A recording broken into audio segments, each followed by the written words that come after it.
관가에 올려진 소송. 평안도 정주골 늦가을. 단풍잎이 떨어지는 한적한 초가집 마당에서 김진사가 책보따리를 정리하고 있었다. 연희야, 이번 과거 시험이야말로 마지막 기회다. 28 연희는 남편의 말을 들으며 속으로 한숨을 쉬었다. 벌써 몇 번째 듣는 말이었다. 영감, 이번에도 몇 달을 가실 건가요? 시험 준비에 시일이 걸린다. 아무리 늦어도 동짓달 전에는 돌아올 테니 집을 잘 지키고 있거라. 김진사는 아내의 걱정 어린 눈빛을 외면하며 말했다. 연희는 용기를 내어 물었다. 영감, 그런데 이번 겨울나기는 어떻게 해야 할까요? 쌀도 떨어져 가고 나무도 준비해야 하는데. 어련히 알아서 하겠지. 내가 급제하면 모든 것이 해결된다. 김진사는 성가신 듯 말을 끊었다. 연희는 더 이상 말하지 못했다. 지난번에도 그 전에도 같은 대답만 돌아왔기 때문이었다. 김진사가 떠나고 보름이 지났다. 연희는 빈 쌀독을 바라보며 막막함을 느꼈다. 마당에 쌓인 낙엽들이 바람에 날리고 첫눈이 내리기 시작했다. 마님, 이웃집에 쌀 좀 빌리려고 하는데. 13살 하녀 보미가 망설이며 말했다. 또 빌리자고? 지난번 빌린 것도 아직 갚지 못했는데. 연희는 부끄러움에 얼굴이 달아올랐다. 하지만 굶을 수는 없는 일이었다. 그래도 부탁해보자꾸나. 이웃집 김씨 부인의 차가운 시선이 연희를 찔렀다. 연희 댁, 남편분은 언제 오시는 거요? 우리도 살기 어려운 건 마찬가지인데. 송구합니다. 김진사가 돌아오시면 곧바로. 지난번에도 그렇게 말씀하시더니. 참 어려운 일이요. 연희는 고개를 숙이고 집으로 돌아왔다. 그날 밤 그녀는 홀로 추위에 떨며 앉아 있었다. 같은 시각 한양 종로 기생집 취향루에서는 흥청거리는 소리가 들려왔다. 김도령 또 오셨네요.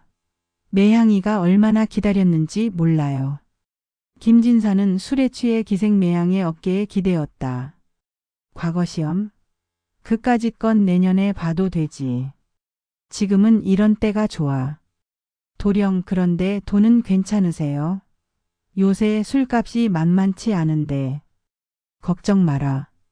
집에서 가져온 폐물이 아직 남아있어.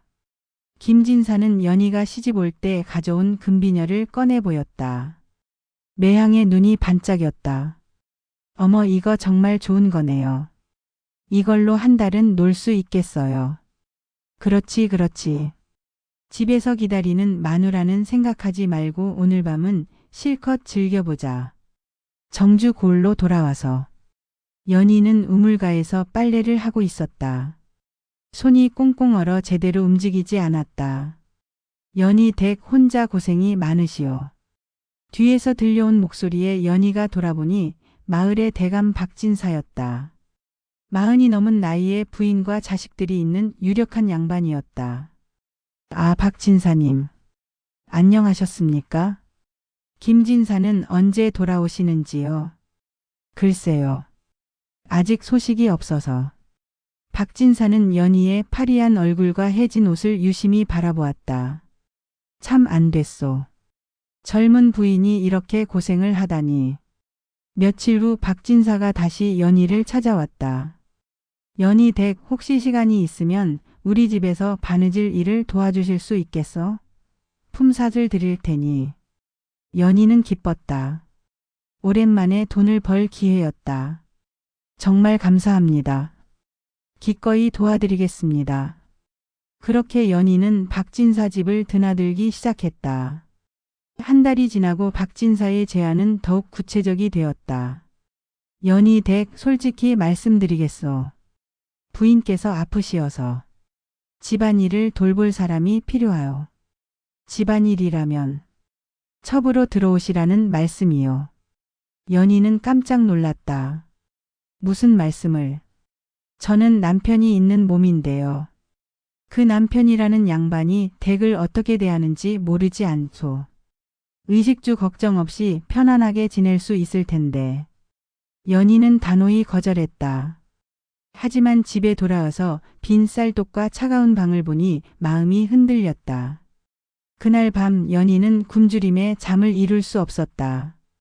봄이도 며칠째 제대로 먹지 못해 야위어 가고 있었다. 이틀 후 연희는 마침내 결심했다. 박 진사님, 그 말씀 진심이신가요? 물론이요. 대께서 원한다면 언제든지. 조건이 있습니다. 남편이 돌아오면 그때는 다시 생각해 보겠습니다. 박진사는 만족스럽게 웃었다. 좋소. 그렇게 하시오. 연희가 박진사 집에 들어간 지 보름이 지났다. 마을 사람들의 수군거림이 시작되었다. 김진사 아내가 박진사 집에 들어갔다던데. 정말 그래? 남편 있는 여자가? 요즘 세상에 이런 일이 다 있나. 우물가에서 장터에서 사람들의 입에 오르내렸다. 소문은 눈덩이처럼 불어났다. 마을의 김씨 부인이 다른 부인들과 이야기하는 모습이 보였다. 참 저런 여자도 다 있구먼. 남편 뒷바라지도 제대로 못하면서. 그러게 말이야. 아무리 어렵다 해도 정절은 지켜야지. 박진사도 참 그래. 첩을 들이려면 처녀를 들이지 남의 아내를. 동짓딸이 되어서야 김진사가 고향에 돌아왔다. 술에 찌든 모습으로 빈손으로 돌아온 그를 맞이한 것은 차가운 빈집이었다. 연희야, 연희, 어디 갔느냐. 이웃집 김씨 부인이 나와서 말했다. 김진사 모르시는 모양이네요. 연희 댁은. 진실을 들은 김진사의 얼굴은 순식간에 붉어졌다. 뭐라고? 내 아내가 다른 남자의 첩이 되었다고. 온 동네 사람이 다 아는 일인데 혼자만 모르셨군요. 김진사는 집 안으로 뛰어들어가서 물건들을 집어 던지며 소리쳤다. 이런 망신을 당할 수가. 선비의 체면이 말이 아니다. 김진사는 곧바로 박진사 집으로 달려갔다. 박진사, 박진사 나오시오. 박진사가 나오자 김진사는 소리쳤다. 내 아내를 어떻게 한 거요? 김진사 진정하시오. 댁의 아내가 어려움에 처해 있기에 도와준 것뿐이요. 도와준다고. 남의 아내를 첩으로 들이는 것이 도움이란 말이요. 이때 연희가 나타났다. 예전보다 살이 오른 모습이었지만 얼굴에는 부끄러움이 가득했다. 영감, 너는 입 다물고 있어. 어떻게 이런 짓을 할 수 있단 말이냐. 연희는 고개를 들어 남편을 바라보았다. 영감이야말로. 한양에서 무엇을 하고 계셨나요? 뭐라고? 나는 과거 시험을 보러 기생집에서 노란하셨다는 이야기를 들었습니다. 김진사는 당황했지만 곧 화를 냈다. 그런 헛소문에 속아서 이런 짓을 했단 말이냐. 헛소문이 아닙니다. 한양에서 온 상인들이 모두 증언했어요. 김진사는 더 이상 변명할 수 없음을 깨달았다. 하지만 그의 분노는 아내에게로만 향했다. 좋다. 내가 그런 식으로 나온다면 나도 할 말이 있다. 그날 밤 김진사는 마을의 유지들을 모았다. 여러분, 제 아내가 저질러 놓은 일을 어떻게 생각하십니까? 이런 일을 그냥 넘어간다면 우리 마을의 기강이 서지 않을 것입니다. 마을의 족장격인 노인이 말했다. 그렇긴 하지. 여자의 불륜은 조선의 법으로도 엄중한 죄목이거든. 그렇다면 관가에 고발하는 것이 어떻겠습니까? 그것도 방법이겠지. 이틀 후 김진사는 관아로 향했다. 정주관아. 위험 있는 사또가 높은 자리에 앉아 있고 그 앞에 연희가 무릎을 꿇고 있었다. 주변에는 마을 사람들이 구경꾼으로 몰려들었다. 김진사의 아내 연희, 내가 정말 남편 있는 몸으로 다른 남자와 부정을 저질렀느냐? 연희는 고개를 숙인 채 대답했다. 그렇습니다.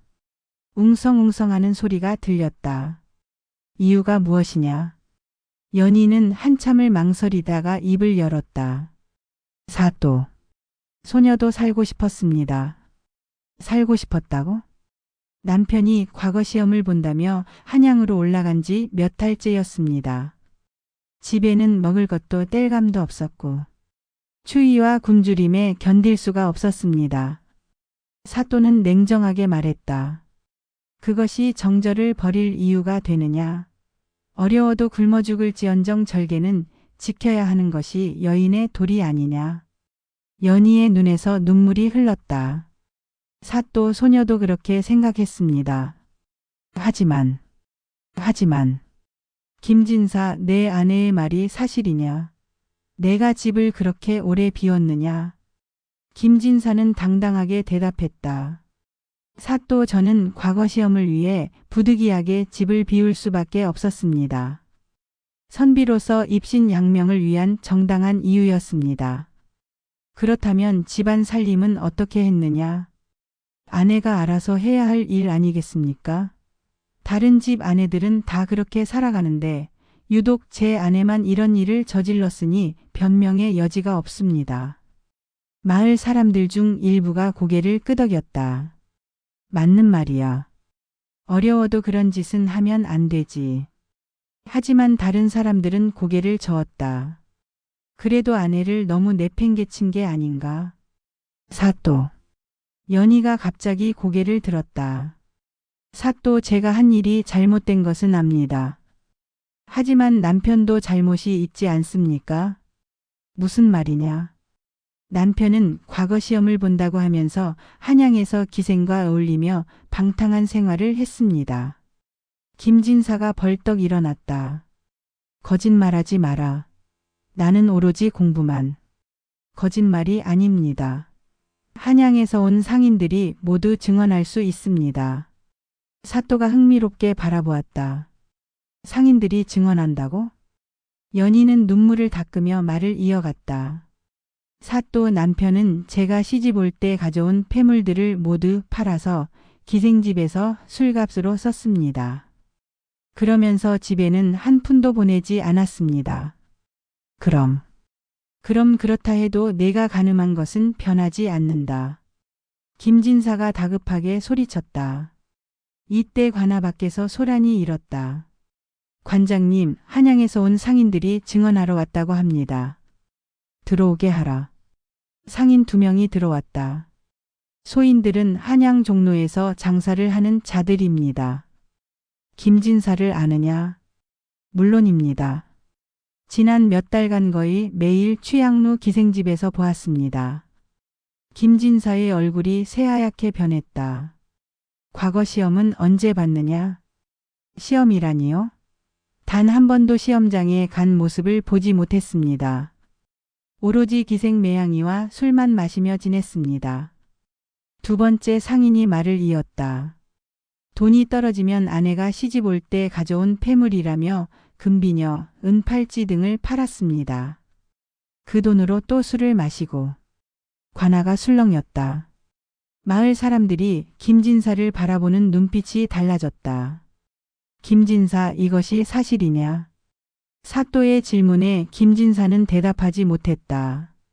이때 또 다른 증인이 나타났다. 같은 마을의 젊은 총각 철수였다. 사또, 저도 증언할 것이 있습니다. 말해보거라. 연희 누나가. 아니, 연희댁이 박진사 집에 들어가기 전에 저희 집에 여러 번 와서 일자리를 구하곤 했습니다. 일자리를?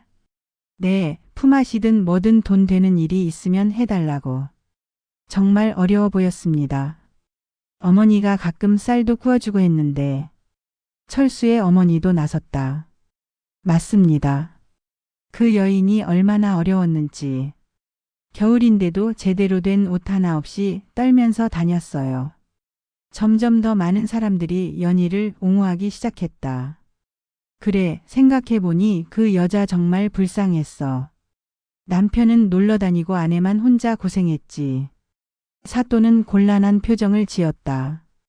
법적으로는 여성의 간음이 더 큰 죄였지만 상황이 복잡해졌다.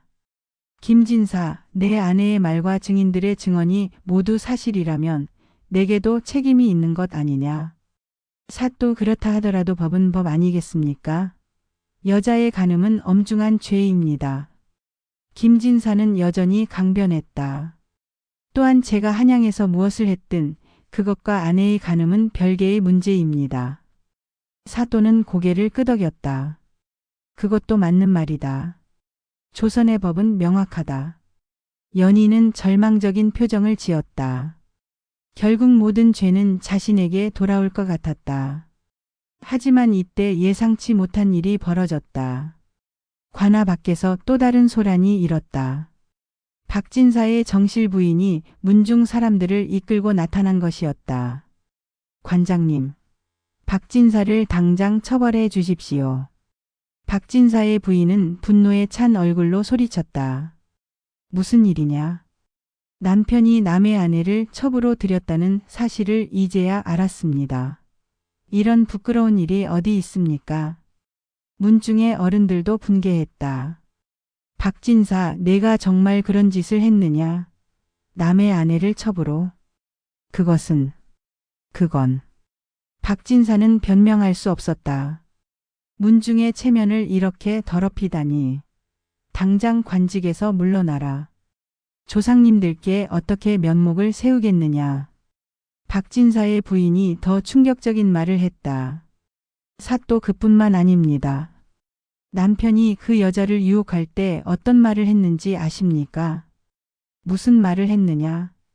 김진사가 한양에서 기생과 놀아나고 있다는 것을 알고 일부러 그 틈을 노렸다고 자랑했습니다.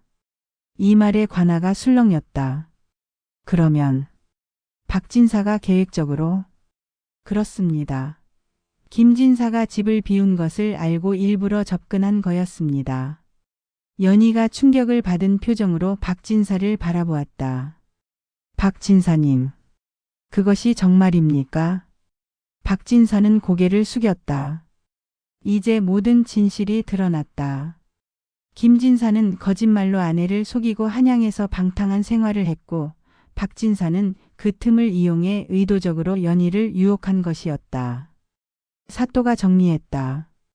즉 김진사는 아내를 돌보지 않고 기생과 어울렸고 박진사는 그것을 알고 남의 아내를 유혹했다는 것이냐. 그렇습니다, 사또. 마을 사람들의 여론이 완전히 바뀌었다. 이거 완전히 남자들이 짜고 친 거 아니야? 연희가 피해자지 가해자가 아니야. 여자 혼자 어떻게 살라고. 사또가 연희에게 물었다. 연희야, 내 심정은 어떠하냐? 연희는 눈물을 흘리며 대답했다. 관장님, 저도 제가 한 일이 잘못된 줄 압니다. 하지만, 저도 사람입니다. 굶어 죽을 때까지 기다릴 수는 없었습니다. 연희는 고개를 들어 당당하게 말했다. 만약 다시 그런 상황이 온다면 저는 또 같은 선택을 할지도 모르겠습니다. 관아가 조용해졌다. 하지만 지금은 후회합니다. 이런 식으로 이용당한 것을. 연희는 김진사와 박진사를 번갈아 바라보았다. 두 분 다 저를 사람으로 본 것이 아니라 그저 이용할 대상으로만 보셨습니다. 사또는 오랜 고민 끝에 판결을 내렸다. 이 사건은 단순한 간음 사건이 아니다. 김진사의 방치와 박진사의 계획적 유혹이 만들어낸 비극이다. 하지만 법은 법이다. 연희의 간음 행위 자체는 죄가 된다. 사또는 잠시 멈췄다가 말을 이어갔다. 그러나 정상을 참작하여 연희에게는 곤장 30대로 형을 감한다. 김진사는 아내를 방치하고 거짓말을 한 죄로 관직 진출을 영구히 금한다. 박진사는 남의 아내를 유혹한 죄와 문중 체면을 더럽힌 죄로 현재 관직에서 파직하고 5년간 관직 진출을 금한다. 판결 후 세 사람의 운명은 극명하게 갈렸다. 박진사는 문중에서 쫓겨나다시피 했고 결국 다른 골로 이사를 가야 했다. 그의 부인과 자식들도 큰 상처를 입었다. 김진사는 마을에서 위선자라는 낙인이 찍혔다. 과거 시험을 핑계로 기생과 놀아난 것이 알려지면서 아무도 그를 존경하지 않았다. 결국 그도 다른 곳으로 떠날 수밖에 없었다. 연희는 곤장 30대의 형을 받았지만 마을 사람들의 시선이 완전히 바뀌어 있었다. 연희야, 정말 고생했구나. 남자들이 너무했지. 내가 무슨 잘못이 있다고. 하지만 연희는 더 이상 이곳에 머물 수 없음을 알고 있었다. 아무리 사람들이 동정해도 한 번 생긴 상처는 쉽게 아물지 않는 법이었다. 사또 소녀가 하나 청하고 싶은 것이 있습니다. 무엇이냐? 이곳을 떠나 다른 곳에서 새 삶을 시작하고 싶습니다. 사또는 고개를 끄덕였다. 그것도 좋겠다. 새로운 곳에서 새로운 시작을 하거라. 판결이 내려진 며칠 후 연희는 조용히 짐을 쌌다. 가져갈 것이라곤 몇 벌의 옷과 작은 보따리뿐이었다. 하녀 보미가 눈물을 흘리며 말했다. 마님, 저도 같이 가면 안 될까요? 봄아, 너는 여기서 좋은 집에 시집 가거라. 나처럼 되지 말고. 이웃집 김씨 부인이 쌀 한 대박을 가져왔다. 연희야, 내가 너를 오해했었구나. 미안하다. 괜찮습니다. 저도 이해해요. 마을 사람들이 하나둘 나와서 연희를 배웅했다. 이제는 모두가 그녀를 동정하는 눈빛으로 바라보았다. 연희는 마을을 벗어나는 길목에서 한번 뒤돌아보았다. 고향을 떠나는 것은 슬펐지만 더 이상 누군가의 희생양이 되지 않겠다는 결심은 확고했다. 길을 가다가 다른 고을로 향하는 상인과 동행하게 되었다. 부인, 어디로 가시는 길이요? 저는 새로운 삶을 찾아서요. 그럼 우리 마을은 어떻소? 일손이 부족해서 부지런한 사람을 찾고 있었는데. 연희는 희미하게 미소를 지었다. 좋습니다. 열심히 일하겠어요. 5년이 흘렀다. 연희는 다른 고을에서 작은 바느질 가게를 운영하며 홀로 살아가고 있었다. 검소하지만 당당한 삶이었다. 어느 날 정주에서 온 행상인이 그녀의 가게에 들렀다. 부인, 혹시 정주 고을 출신이신가요? 어디서 본 것 같은데. 아, 예전에 잠깐 살았던 곳이에요. 그곳 소식은 어떤가요? 아, 그곳에 큰 변화가 있었어요. 김진사와 박진사 둘 다 다른 곳으로 떠났고, 요새는 여자들의 목소리가 많이 커졌답니다. 여자들의 목소리요? 네, 연희라는 여인의 사건 이후로 말이에요. 부당하게 대우받는 여자들이 목소리를 내기 시작했다고. 그 연희라는 여인 덕분에 많은 것이 바뀌었다고 하더군요. 연희는 조용히 미소 지었다. 그렇군요. 그분이 헛되이 고생하지는 않았나 보네요. 그날 밤 연희는 작은 등불 아래에서 바느질을 하며 생각에 잠겼다. 내가 겪은 일들이 다른 여인들에게는 도움이 되었구나. 창밖으로 달빛이 은은하게 비쳐들었다. 연희는 바늘에 실을 꿰며 중얼거렸다. 이제는 정말 내 삶을 살고 있구나. 그녀의 얼굴에는 평온함이 깃들어 있었다. 더 이상 누구에게 기대지도 누구를 원망하지도 않는 자립된 여인이 되어 있었다. 멀리서 들려오는 밤새 소리가 마치 새로운 희망을 노래하는 것 같았다. 이 이야기는 조선시대를 배경으로 하지만 여성이 남성에게 일방적으로 의존해야 했던 시대의 모순을 다룬다. 연희의 죄는 개인의 문제가 아니라 사회 구조의 문제였음을 보여주며 진정한 악력은 위선적인 남성들이었음을 드러낸다. 마지막에 연희가 경제적으로 자립하며 당당하게 살아가는 모습은 여성도 독립적인 존재로 살 수 있다는 희망의 메시지를 담고 있다. 또한 그녀의 사건이 다른 여성들에게 용기를 주었다는 후일담은 개인의 희생이 사회 변화의 씨앗이 될 수 있음을 보여준다. 지금까지 관가에 올려진 소송 이야기를 들어주셔서 감사합니다. 더 많은 이야기와 감동적인 스토리가 궁금하시다면 구독과 좋아요 버튼을 눌러주세요. 여러분의 관심이 더 좋은 콘텐츠를 만드는 원동력이 됩니다.